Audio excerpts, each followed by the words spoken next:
cantieri chiusi e posti di lavoro andati persi. Il settore edile in ginocchio, quasi alla deriva anche nel territorio agrigentino. La denuncia arriva dalle federazioni sindacali di categoria di CGIL, CISL e UIL, che ieri si sono dati appuntamento a Porte di Ponte, nella città dei Templi, per sottolineare la drammaticità della situazione in cui versa il comparto, ma anche per provare a dare la sveglia alla politica e alle istituzioni. Negli ultimi anni in Sicilia abbiamo perso circa 80.000 posti di lavoro, in provincia di Agrigento ne abbiamo persi qualcosa come 4.000 nell'ultimo periodo, con la chiusura dell'Agrigento Caltanissetta e la chiusura di alcuni cantieri, il fatto che non riparte nulla, noi sono dati della Cassa Edile, siamo in calo del 40-45%.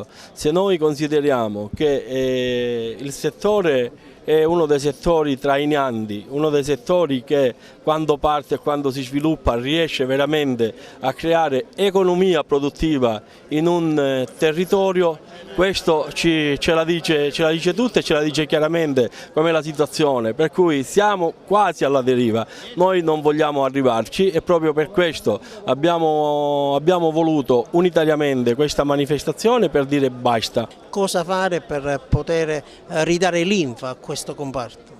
Ma diciamo che è molto semplice da dire, investimenti sia pubblici che privati, ma più che altro si deve puntare sull'investimento pubblico. Non c'è da inventarsi niente, c'è semplicemente, nel senso di lavori, non c'è da inventarsi niente perché abbiamo un sistema viario che è quello che è, l'abbiamo scoperto ultimamente con il ponte che è caduto diciamo, sulla Palermo-Catania, ma noi l'abbiamo scoperto un po' prima, per esempio sul ponte del Verdura. Poi parliamo del sistema ferroviario, parliamo del sistema portuale.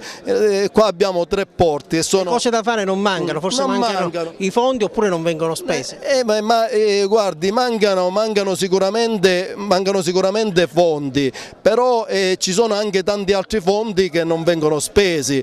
Si parla a livello regionale di 9 miliardi che non vengono spesi. Adesso cosa dire ai nostri governanti? Per favore svegliatevi, ritornate con i piedi per terra, smettetela con gli intrighi e le beghe di palazzo e sediamoci attorno a un tavolo e insieme troviamo le condizioni di sviluppo per portare occupazione e per mettere in circuito positivo l'economia di questa regione, di questa provincia e del nostro territorio. Agrigento sarà chiamata alle urne, ecco, anche in questa ottica la prossima amministrazione comunale dovrà guardare con attenzione allo sviluppo, alla crescita del territorio. Ma assolutamente, noi in questo momento di grande difficoltà, anche il sindacato confederale, oggi siamo in piazza unitariamente con gli edili, ma come confederazioni abbiamo già in mente intanto di confrontarci con tutti i candidati a sindaco e dopodiché incalzare il